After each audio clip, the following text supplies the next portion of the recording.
Hola, ¿cómo les va?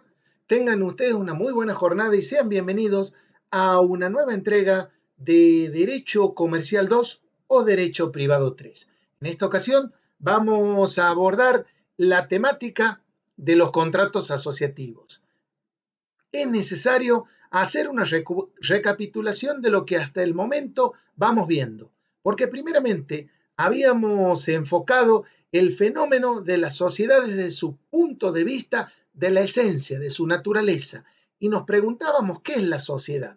La respuesta nos la daba el artículo segundo de la Ley General de Sociedades cuando nos dice que la sociedad es una persona jurídica, es un sujeto de derecho. Analizado en la primera clase el fenómeno del sujeto de derecho, fuimos posteriormente a desentrañar y analizar cómo o en virtud de qué lazo, vínculo o acto jurídico nace ese nuevo sujeto del derecho. Y habíamos estudiado entonces el acto social constitutivo. Es un acto procreativo en virtud del cual una o más personas, sea a través de un acta o de un contrato, daban nacimiento a el nuevo sujeto de derecho. Posteriormente, habíamos analizado ciertas vicisitudes del contrato social, como la que presenta el régimen de nulidad societario, las estipulaciones nulas. Pero ahora vamos a apartarnos un poco del mundo de las sociedades para ver en este capítulo lo referido a los contratos asociativos. Desde luego, no toda unión, no todo acto social puede dar nacimiento o procrear un nuevo ser para el derecho.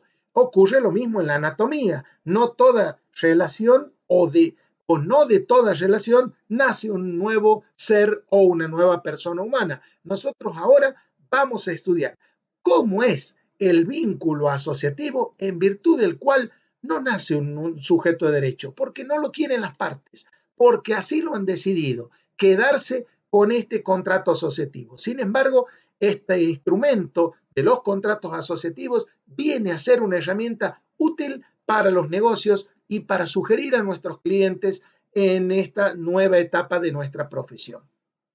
Como ustedes verán en pantalla, los contratos asociativos los ponemos en el centro del sistema de nuestro análisis, porque en primer lugar vamos a compararlo con otros contratos de cambio, porque no tienen el mismo objeto ni las mismas vicisitudes o particularidades que otros contratos que habíamos estudiado en Comercial 1 o Privado 2. También lo vamos a comparar con las sociedades, vamos a analizar principios propios, aspectos impositivos y los tipos o las clases de los contratos asociativos. Sí, porque vamos a estudiar 4: los negocios en participación, las agrupaciones de colaboración, las uniones transitorias y los consorcios de cooperación. Los contratos asociativos estaban regulados anteriormente al año 2015 en la Ley de Sociedades Comerciales, como se llamaba nuestra ley, que ahora la llamamos Ley General de Sociedades. Como ustedes sabrán, nuestra Ley General de Sociedades es la número 19.550. Es decir, que si ustedes cursaban nuestra asignatura antes del 1 de agosto del 2015, les hubiéramos enseñado que los contratos asociativos deberían haberlo buscado en la Ley de Sociedades Comerciales. Sin embargo, las agrupaciones de colaboración, los negocios en participación y las uniones transitorias estaban en la Ley de Sociedades. Sin embargo, les decía, los consorcios de cooperación siempre se mantuvieron aparte, en merced a la sanción de la Ley 26.005. Pero a partir del 1 de agosto del 2015, todas estas figuras de los contratos asociativos pasaron a convivir en el nuevo Código Civil y Comercial de la Nación, razón por la cual en la bibliografía básica de esta temática les aconsejo estudiar el Código Civil y Comercial de la Nación en lo que atañe al capítulo pertinente. Y ahora, ¿qué podemos decir en favor de este nuevo agrupamiento en el código? Y es una forma más ordenada de sistematizar los institutos, brinda mayor previsibilidad a los negocios y torna más sencillo diferenciar claramente entre lo que son los contratos asociativos de colaboración y participación de la figura de las sociedades, porque antes la teníamos mezclada. no sabíamos si eran o no sociedades, siempre supimos que eran contratos asociativos, pero estaban en la ley de sociedades, cuando solo el nombre nos puede llevar a tener algún equívoco, sociedad, asociativo, pero ahora están claramente determinados y regulados como un contrato. Como les decía, esta figura de los contratos asociativos, a partir del Código Civil y Comercial de la Nación, están contempladas a partir del artículo 1442. Y es a partir de aquí que tenemos que estudiar.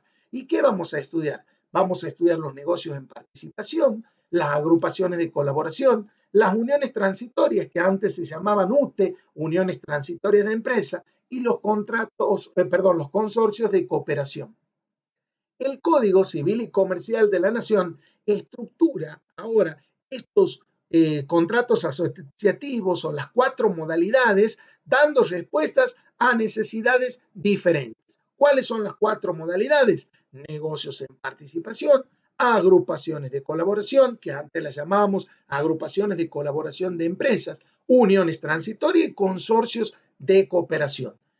¿Qué disposiciones comunes trae el Código Civil y Comercial para estas 4 figuras? No son sujetos de derecho. Desde luego, quienes se vinculen en el contrato asociativo no harán nacer una persona jurídica para el derecho. Son contratos, se quedan en los contratos, no nace una sociedad. Desde luego, ni se crea ni se constituye una sociedad a través de ellos. En cuanto a las causales de nulidad que nosotros habíamos visto en las sociedades, aquí tiene sus principios propios, pero siempre se preserva la validez y la libertad en las formas, porque ustedes se preguntarán, ¿cómo nacen estos contratos? ¿Qué formalidad necesita? Libertad de formas. Recordemos y repasemos, para que exista una sociedad debe existir una relación de duración. Debe exteriorizarse con una o más personas que realicen aportes, que constituyan un patrimonio separado del de los socios, que va a ser el patrimonio del ente. Teníamos que tener, como explicamos en clase pasada, una organización diferente, aunque fuese mínima. Debían actuar las sociedades en forma organizada para que este nuevo ente contraiga derechos y obligaciones imputables diferenciadamente a ese patrimonio que llamábamos autogestable, que es el patrimonio de la sociedad. A través de ese patrimonio, los socios podían pretender generar utilidades y distribuirlas entre ellos, soportando el riesgo conforme a la forma jurídica. Esto es lo que en síntesis nosotros entendíamos para que exista sociedad.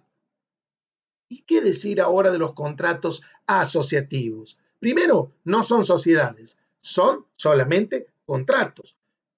Falta lo que llamamos la affectio societatis. ¿Y qué es la affectio societatis?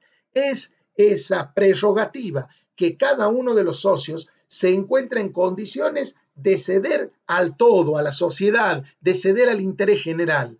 Aquí en los contratos asociativos, los bienes no se confunden, pertenecen a cada uno de los miembros. Ambas partes, en esto fíjense el nombre partes, mantienen siempre su individualidad. No se crea un sujeto de derecho nuevo y distinto a sus integrantes. Y desde luego, el reparto de los frutos es el fin también del contrato. Desde luego, ¿qué debemos aconsejar a nuestros clientes? ¿Contratos asociativos o sociedades? Bueno, cuando se trata de negocios puntuales, no habría necesidad en principio de constituir una sociedad, de hacer nacer una nueva persona o un nuevo ente. El problema que tienen las sociedades no es tanto el costo de inscripción, sino el de disolución. ¿Cuáles son las reglas comunes que nosotros vamos a encontrar en estos contratos asociativos? Desde luego, el concepto no lo vamos a encontrar en positivo tanto porque son contratos, sino en negativo, no son sociedades. Tienen en común con las sociedades algunas cosas, como la nulidad del incumplimiento parcial. Puede haber contratos asociativos típicos, estudiábamos estos 4 que les he mencionado, y algunos atípicos, creados por las partes, pero que no estén contemplados en la ley. Para los contratos, el código prevé una libertad de formas para los atípicos y para los negocios en participación.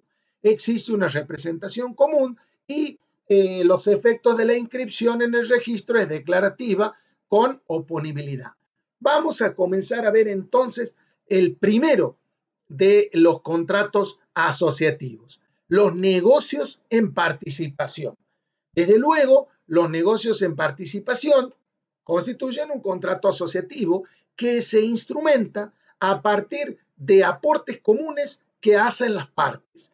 El negocio en participación está formado por un socio gestor y por socios partícipes. El socio gestor va a ser la persona en cuyo nombre y cuya responsabilidad va a recaer todos los negocios. Desde luego, el socio gestor es el que va a representar todo el negocio frente a los terceros. Y los terceros van a tener acciones solo para con el socio gestor. Pero internamente ese socio gestor se va a vincular con los otros socios aportantes que se llaman partícipes. Y este negocio en participación, concebido bajo el nombre del socio gestor, se realiza para uno o más negocios determinados y el límite de la pérdida del partícipe no puede superar su aporte. Es decir, que el socio gestor asume una responsabilidad ilimitada, pero los partícipes solo limitan su responsabilidad al aporte y tienen una relación, digamos, oscura, una relación simplemente limitada con el gestor, más no con los terceros. No requiere ninguna registración o inscripción especial y la responsabilidad de la ley establece que las mismas son encabezadas por el miembro o contratante gestor. El socio gestor es responsable ante terceros. Este negocio facilita el hecho de que existan testaferros y personas que estén en la oscuridad, porque los socios partícipes no están declarados, mientras que el socio gestor podría actuar tranquilamente como testaferro. Se debe requerir precisiones sobre qué se aporta, qué se va a realizar, cómo se va a realizar, y la ley prevé una rendición de cuentas del gestor hacia los partícipes. En segundo lugar, tenemos el segundo contrato asociativo, es el que ahora se llama agrupación de colaboración. Antes se llamaba agrupación de colaboración de empresa o empresaria. La ley exige que estos contratos se inscriban en el registro público y además se gira copia al órgano de defensa de la competencia, porque la ley de defensa de la competencia tiene entendido que esta suerte de agrupación puede de alguna manera constituir un acuerdo o entente que va a limitar la competencia. Se regula minuciosamente la organización y funcionamiento del negocio a través del contrato. ¿Cuál es el objetivo de la agrupación de colaboración?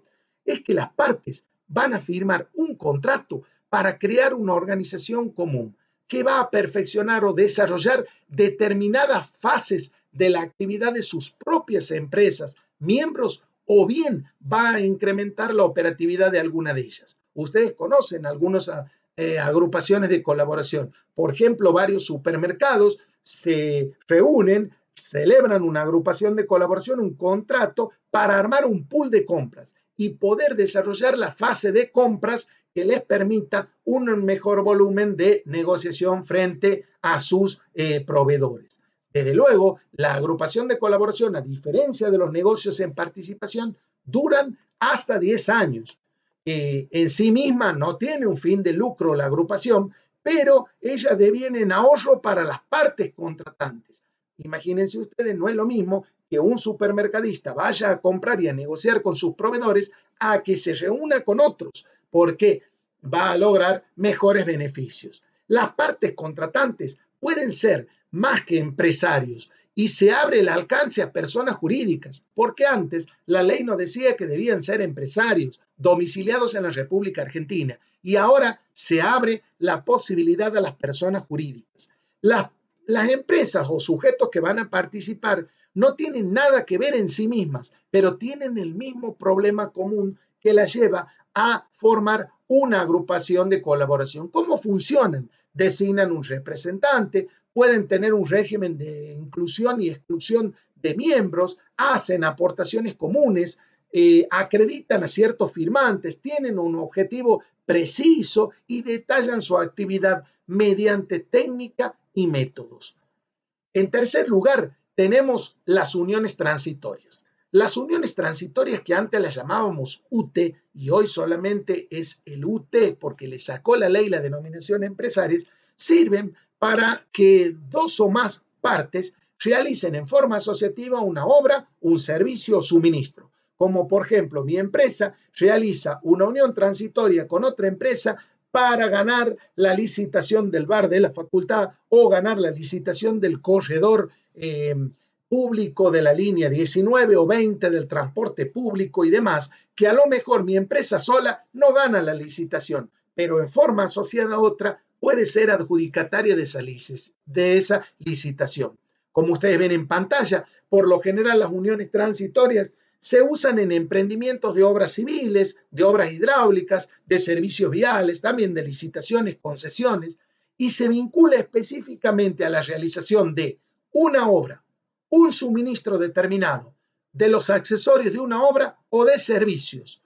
Este esquema consiste en que dos o más contratantes van a firmar un contrato asociativo para la realización de una obra o servicio determinado. Y las partes, como dijimos, pueden ser personas humanas o jurídicas.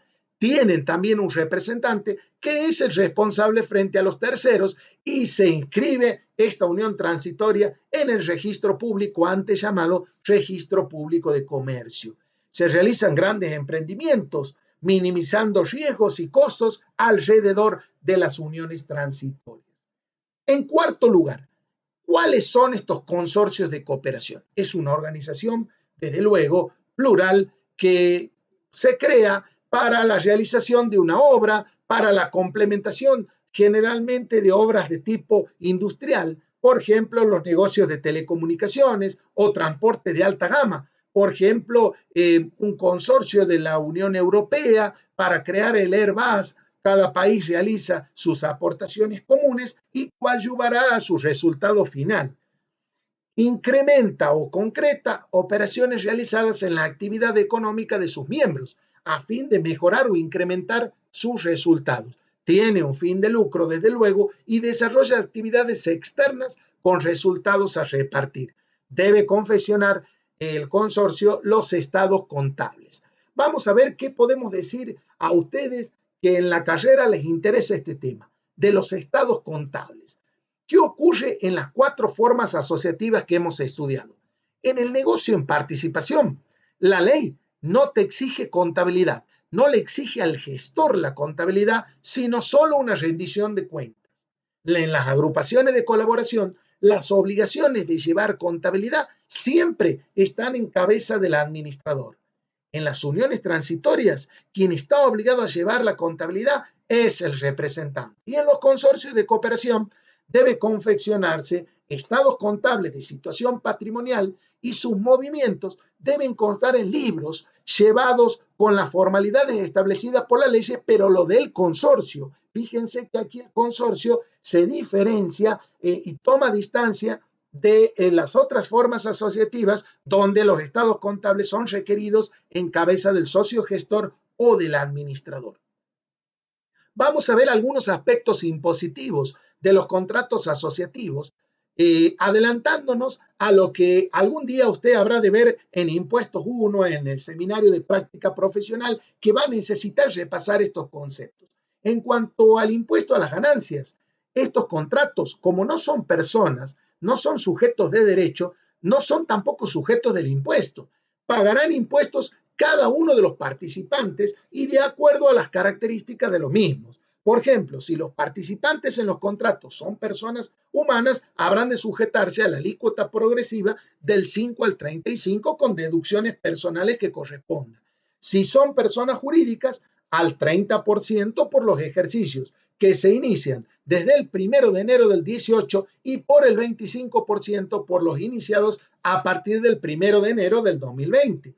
Son sujetos pasibles de retención del impuesto a las ganancias, el que tendrá que ser obviamente distribuido entre los distintos partícipes y a su vez son agentes de retención del impuesto. Fíjense, en segundo lugar, que en relación al IVA, son sujetos del impuesto los contratos y se deben inscribir en AFIP y obtener su quit. Paradójicamente, no son personas, no son sujetos de derecho, son meros contratos, pero tienen que tener un quit, deben inscribirse en la AFIP para el IVA, porque rige el sistema y el principio de autonomía impositiva. Y en los recursos de la seguridad social, ¿son empleadores o no? Sí son empleadores y se deben inscribir como tales y tributar. Entonces, hasta aquí llegamos. El objetivo que persigo con estas clases es que usted sepa diferenciar lo que son los contratos asociativos de lo que es el fenómeno de las sociedades, en primer lugar.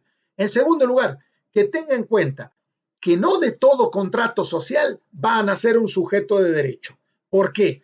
Porque no de todo contrato puede procrear un nuevo ente y puede a lo mejor quedar en el mismo contrato. Nosotros ya hemos estudiado cuándo el contrato social es constitutivo. Ahora estamos estudiando cuándo el contrato social es asociativo, no constitutivo de una persona.